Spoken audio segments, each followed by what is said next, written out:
Welcome to Franchise Marketing Radio, brought to you by SeoSamba. Comprehensive high-performing marketing solutions for mature and emerging franchise brands. To supercharge your franchise marketing, go to SeoSamba.com. That's SeoSamba.com. Lee Cantor here, another episode of Franchise Marketing Radio, and this is going to be a good one. Today on the show, we have Doug Phillip with Budget Blinds. Welcome, Doug. Hey, thanks for having me, Lee. Great to be here. Well, I'm excited to learn what you're up to. Tell us a little bit about Budget Blinds. How you serving folks?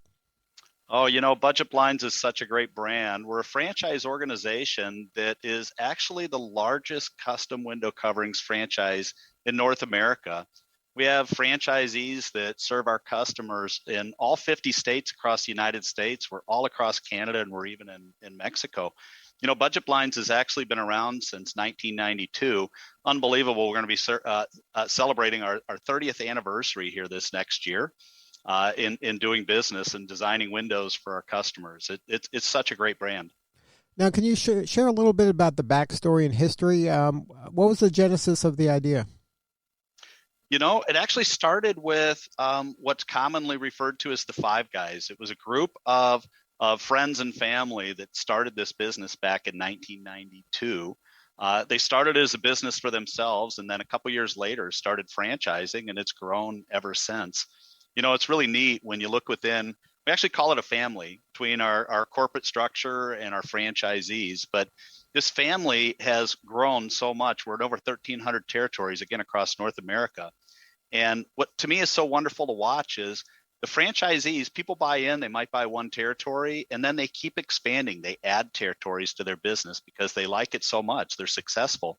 And then they get their family involved. So we have so many franchisees that, have their own family operating within that business, or they help them buy another territory to get into the business. So it's been great to watch over the years how this business has evolved. Now, has the kind of profile of an ideal franchisee evolved as well? It's interesting. In the world of franchising, I'll tell you a little story that, you'd never see on a resume. I actually started with my family owning our own business. All the way back when I was very young, my brother and I would watch my parents start their own business. It wasn't a franchise at that time. It was their own. And so they had to develop the model. They had to figure everything out. And so I grew up in that world of watching and living in my parents, providing for our family. And that really set the foundation for kind of getting into what I think of small business. That's such an important part of my life. When you look at franchising in today's world, it's actually very easy to get into. You go to Entrepreneur Magazine's Top 500, over half of the top 20 of those cost less than $200,000 to get involved with. So it's actually fairly inexpensive to become your own owner within a business and not have to report up through the corporate America. It's actually very simple for people to get involved in and to be part of. So when the brand first started out, did the franchisees look the same as they do today?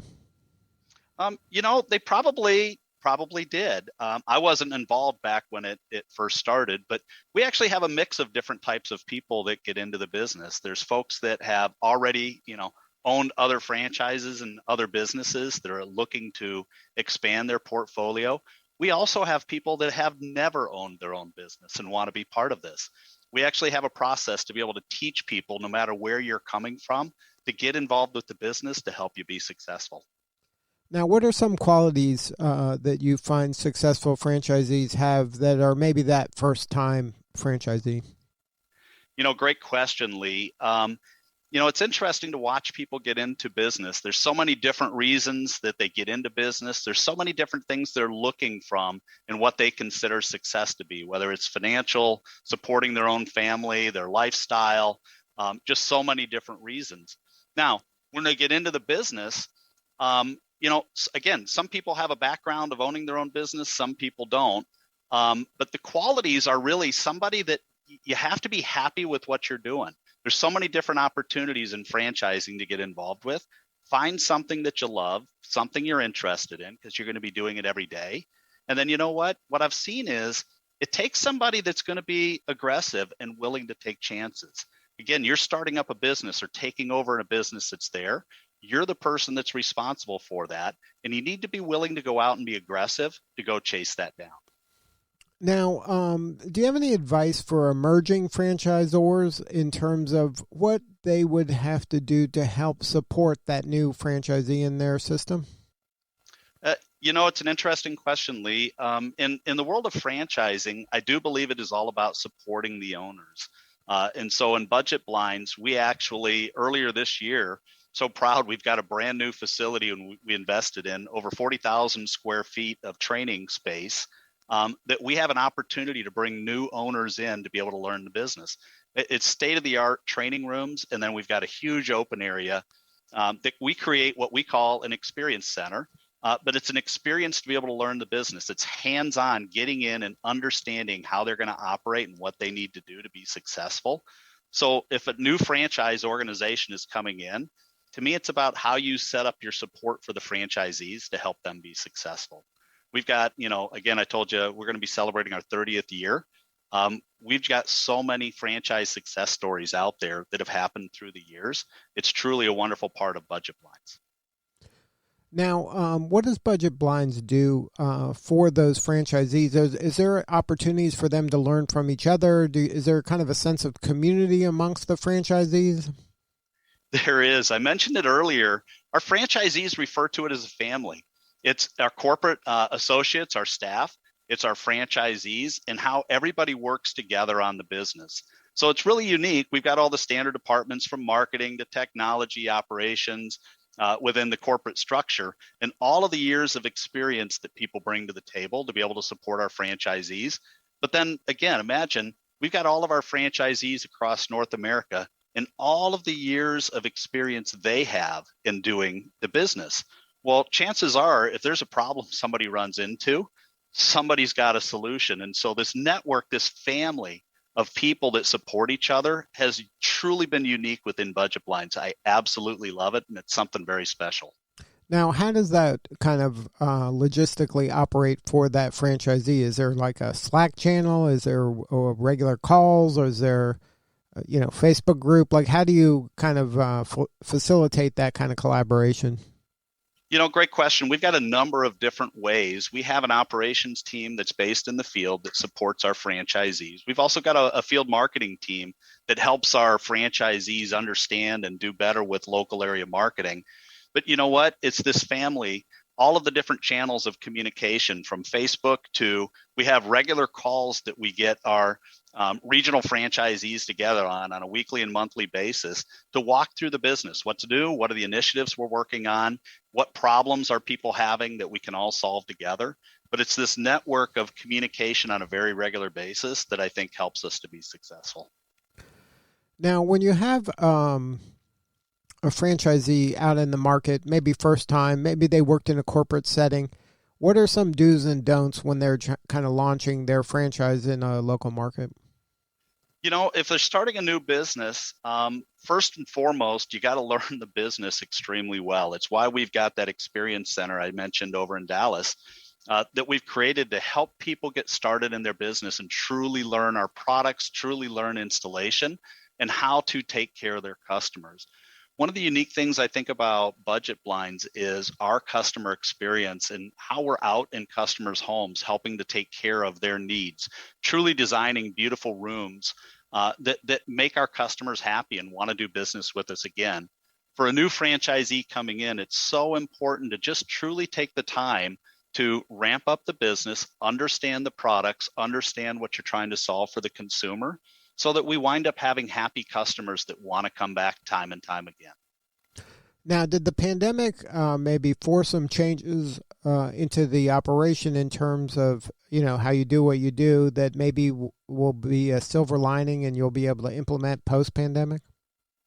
Yeah, for all small businesses, this pandemic has been just a crazy world in the last couple of years.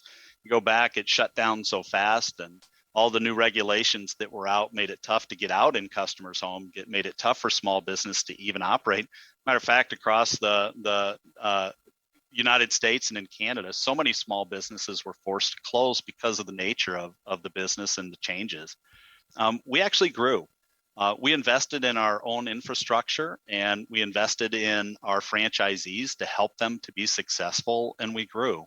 So we added things like a virtual consultation so that if we couldn't be out in the home, our franchisees had the opportunity to connect virtually through all the online platforms that we utilize today. We created new tools and processes, and we created support for our franchisees so that if they were in an area where they were struggling because of the regulations and ability to get out, they could still be successful and make it through to the end of this. It's what I mentioned. I'm so proud of the work that our franchisees have done. We're actually larger today and set up better for success coming out of this pandemic and where we stand today and probably where we were going into it. Now, for the people out there that are listening and want to learn more, is there a website? There is. It's homefranchiseconcepts.com. If you're interested in the business or learning more, Home Franchise Concepts is the parent company for Budget Blinds. We actually have 6 different brands in the home improvement and home services segment. We have Advanta-Clean, Concrete Craft, Tailored Living, kitchen tune-up and bath tune-up, and of course, Budget Blinds. But if you go to that website, homefranchiseconcepts.com, you can click on the franchise info, put a couple of pieces of information there, and our incredible team will call you back here very quickly to start talking through the business and what the opportunities are. Now, from an ideal franchisee standpoint, do these ideal franchisees have kind of a sweet spot in their own personality and skills in maybe sales? Are they more operational minded? Are they more management minded? Is there kind of a best practice in terms of the type of ideal franchise, like what kind of qualities that they would have?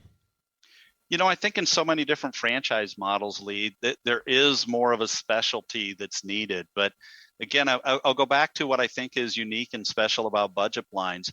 I see so many different types of personalities come through, start up businesses or buy existing businesses and be successful. There is a need to have an outgoing personality to be able to be successful selling in the home. But a lot of people, if that's not their true skill, they hire people that can do that. There's the installation side of the business, and the hands-on being in the home, installing window coverings. Again, some people have that skill set in their background, some people don't. But the great piece is it's a simple model. If that's not my skill set, I can hire people to do that, and it's not a hard function to have to perform. Now, do you help your franchisees with hiring? I know that obviously that's their own business, but is there some best practices you're able to share to help them attract the right folks?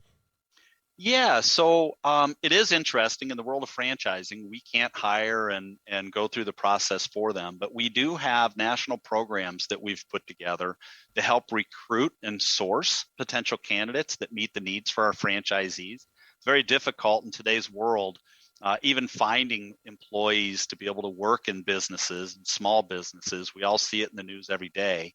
But we bring some incredible resources that help our franchisees solve that, and we're adding to that every day. And then second, what are the tools and materials that the training needs for these new people coming on board? And we're continuing to build out what our inventory of support materials are for our franchisees as they bring in a new employee, whether it be a salesperson, an installer, somebody working in their office. We have the tools for them to be able to train them and make it easier for them to get started in the business. Well, thank you so much for sharing your story today. One more time with the website. It is homefranchiseconcepts.com. All right, Doug. Well, again, thank you for sharing your story. You're doing important work, and we appreciate you. Thank you so much, Lee. Great to be on the program. All right. This is Lee Cantor. We'll see you all next time on Franchise Marketing Radio.